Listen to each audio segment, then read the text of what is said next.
Саламатсыздар, урматтуу көрүүчүлөр. Буга чейин Медиа Хабтын журналисттери Бишкекте көмүрдү дүңнөн саткан базага барып, ал жакта 7000-6000ден сатып атканына күбө болгон. Андан кийин президент Садыр Жапаров барып, азыркы учурда көмүрлөр 3000ден сатылып атат Борбор калаада. Ал эми аймактарда кандай? Учурда биз Ош шаарындабыз. Ош шаарында көмүрлөр канчадан сатылат? Барыбыз чогуу күбө бололу.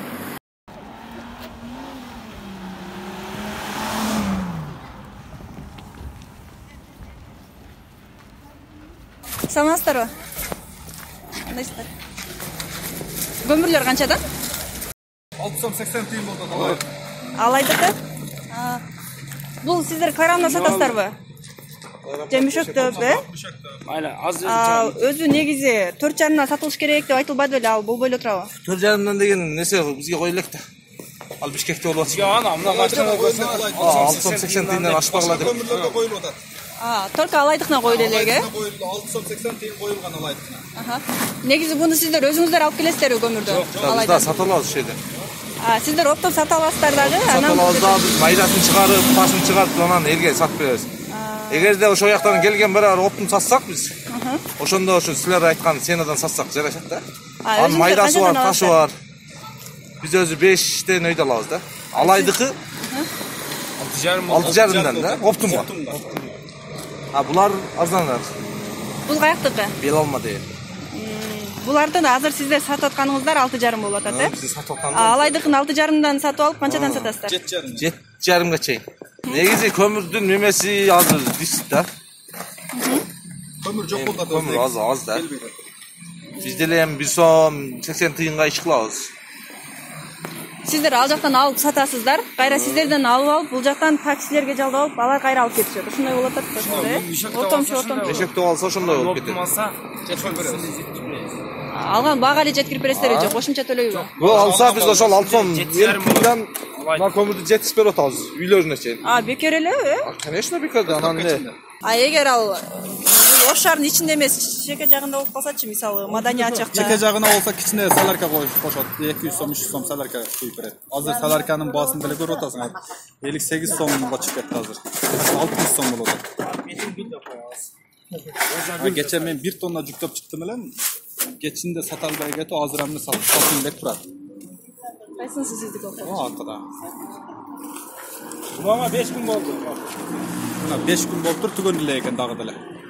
Каралы болуп турганга ошо 1 сом эле отуруп эле сатып алып. Бизге Чай чака да бизге деле. 1 сомга жетпейт. 50 тыйын гана неме болот. Була майдасы болот экен, ташы чыгат экен, алып алып. Мындан караваттан өткөзөбүз да, муну караваттан майдасын алеги ун окшогон майдасын алып салабыз да, караваттан өткөзүп мына. Эң майдасы ушулар. Бул майдасы болот. Хоолор алып келип аткан да, ана ал жактан. Деуда бир тараз бар, ана ал жолдун боюнда. Каратайда бир тараз бар. Олар да пул алып туруп анан өткөрөт бул хоолорду. Бул солярка эле куйбай, ошолор алып атат. Олордун эсебин эч ким албайт атат. Алар канча алачат? Ал жер канчадан алып атат? Ушу 1000 сомдон 2000 сомго чейин ушу алышат да, жүгүнө карап. Жүгүнө карап алса керек, 5000ден алат экен ана. Тараз бир холоданбы? Хону кысат да. Документи жок болуп, неме болуп калса, баягындай хон өзүнүн жүгүн немелери жок болуп калса, ондо дагы кысат. Аркасынан кууп барып кысып аткан жерлеринен ham көрүп атабыз. Олорду дагы караш керек. Мобильный деген. 5000ден ставкасы бар. Адакта ошондо ар бири 5000ден кылыш керек болуп калат бекен. Жок, ар бири 5000ден бери өчөт экен. Алар документи туура эмес болгон үчүн ошондой болуп атат. Жок, документ эмес. Өз положнасы көп. Положнасы жүктүн положнасы көп үчүн ошондой болуп атат. Жок, баардык нерсени айтыш керек да, ачык эле. Жок, айтыш керек, чыгымын айтыш керек да бул Ооба да. Ири көмүр сала алды. Мынаны жакындатат. чыгымына кирип атпай болду. Жок, синалбасын мындай. Элеп майдасын алып таштын теп, казакча. Анан жол тосулуп, тосулуп түшүп калганда мына топан жакта элечи. Хоолор раса мындай Бул жакта. Ылай жолдор менен раса мына объездде кыйналып ташып атат азыр. Ол жака эми лишний соляркада ашыша кетет. Жолду тосуп алышкан, көпүрө түшкөн, көпүрөнү азыр кичинерээк салып коюшкан. Азыр ушундо буну ким алып атат? Kafan kim aldı? Могу. Soda olsun.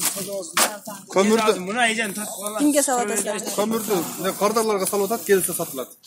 Жөн эле салып Жөн эле даярдап коюп салып атасыздар. даярдап коет. Бул жакта адам жок го? Каякта адам? Ала турган Эми адам. грин серин келип атат. Адам деле bir günde bir porter satalбай, bir günde 4-5 kap satıp hemen getebиз кайра. Bir günde bir porter satsak bizdikini aktaytылы. Мына бала кече жүктөп чыккан, бүгүн 4 kap зорго сатты. Az kechga 4 kap satып алса сүйүнө түшүп бала. Ошондо сиздер очередь менен сатасыздарбы бул жерге? Өчүрт менен эмес, кимге алдыбызга токтосо ошого сатабыз. Алдыбызга токтобаганы сатпай ошо бойдон кетебиз, ыраазы болуп. Канчадан алдың? Азыр көмүрдүн баасы кандай болот сиздерге? Мен особо жакпайм деле. Быйыл эле баасы өтөшөт дегенден начарсы болчу. Буга чейин алган эмессиз? Жок. Биринчи жолу. Биринчи жолу. Бир мешок ошондо канча килограмм чыгып калат? 50. 50 bir alma жетпей калат. 3 килограмм, 2 килограмм жетпей калат. Анан мешөгү 12 сом болот. Ошо менен 50 килограмм чыгат. Çıkıyor. Ana elkin alıp beredi ana müşöktөгүлөр. Булар 60 чыгат. Таразаңдар барбы? Тараз жок эле да булар. Мына уннун каптары 60 килограмм чыгат. Мыналар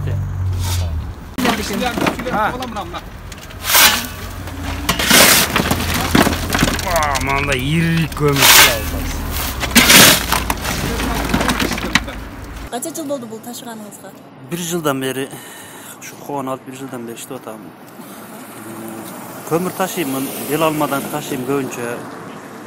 Азыр жол акы 1,5 сом тегерек болуп атат да, 1 сом 20 тиңден 1,5 сомго чейин болуп атат. Жылда 1 сом эле болчу эле, быйыл бензин саларка запчас полный кымбаттыгына байланыштуу кымбатыраак болуп атат. Ошондо бул машинаңызга канча батат? Канча тур? 25-тен 28ге чейин батат да. 28ге чейин батат. Азыр кышында сал азыраак жүктөйбүз, жол тайгак. Ташып атабыз. Жолдон дагы кандай чыгымдар болот мисалы сиздерге? Жолдон эми гаиси бар, таразылар бар. Көп үй жүктөсөң тараз иш берет, өткөрбөйт. Анан азырактан жүктөйбүз, ошон үчүн ошого байланыштуу сал кымбатыраак болуп атат да азырчы. Үй жүктөп алсаң штраф салат. Ал жерден өзүнү канчага аласыздар? 2 сом 30 тыйындан алабыз. Пат көпшү, майда ирик аралаш. Onu алып келип элейбиз, майдасын башка, иригин башка кылып анан биз бу алып сатарларга сатабыз. Сиздер ошондо майдасын башка, иригин башка кылып сатасыздарбы алып сатарларга же полный эле берип коесуздар, алар өздөрү? Биз ошо арзаныраак ценада беребиз да, майдасына чыгарып беребиз буларга алып сатарларга. Эми бир 25 тонна алып келсең бир 7-8 тонна майда чыгып кетет да. Ошонун эсебинен анан сал кымбатыраак болуп атат да. 4 сом, 4,5 сомдон тарабында 4 сомдон, көбүнчө 4 сомдон берип атабыз да, биз 4,5 чейин. Анан бу алып сатарлар эми канчадан сатып атат элге, ол бизге белгисиз. Бuyakta карьерлер часындай, ар ким өз техникасын иштетет. Өкмөт бу жерге карьерлерге өз техникасын киргизип, сенаны арзандатып койсо, буякта эми арзан болот. Биз азыр Оштун Фыркат айылындагы көмүр саткан базада турабыз. Бул жакта дээрлик көмүрлөр жок эсе. Эмнеси болсо да адамдар дагы аз. Ошентсе дагы ичине кирип сүйлөшүп көрүүгө аракет кылалы. Кардар болсоңуз өзүңүз алып кетесизби? Өзүм алып. Жок, бул жерден өзүңүз аласызбы? Жок, азыр эми калган көмүр салуулайын деп келдим. Бүгүн жолу кабар алган келдим. Көмүр бар экен, алган келдим. Негизи бул жерден канча жылдан бери колдоносуз? Көп жылдан бери. Жылда алып кеттим. Алайдыкын, Алай. Сармын. Бул алайдын көмүрү кандай? Жүрүшү, табы. Табы өтө жакшы да буну. Алайдын жакшы. Сармын болду. Сармын. Бош фильм деп коебуз да. Быйыл негизи жергиликтен чечиш үчүн сизге канча тонна көмүр керек? 1,5 тонна керек. 1,5 тонна? Мен кыштан чыгып кетесизби? Жакараты чыгамын атамда. Мындан чыгышын жүктөйм канча чыккан. Мында эле 1 тоннага жетип баратпы? Ооба, 1 тонна болуп калса керек. Ал берген дагы алып кетебиз да. 5,5-дан алып атсам, немеде шаардын ичинде сатып атышпайбы?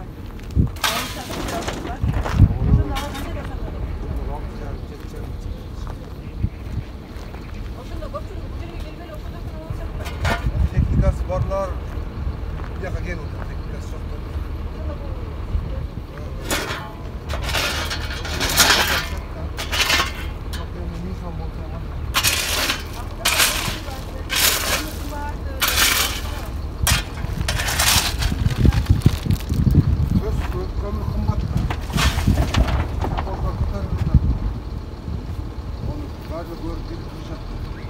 Misal üçün ошол апкеп жүрүп биз жеңилген өзүн алып кеткеш жаныбыз өзү жүктөп кетмекпиз да.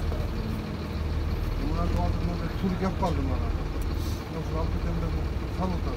Мен чоң бул жерден көмүр көрбөй атам да, аябай аз бул кет эле болуп калабы же кандай? Күндө болот.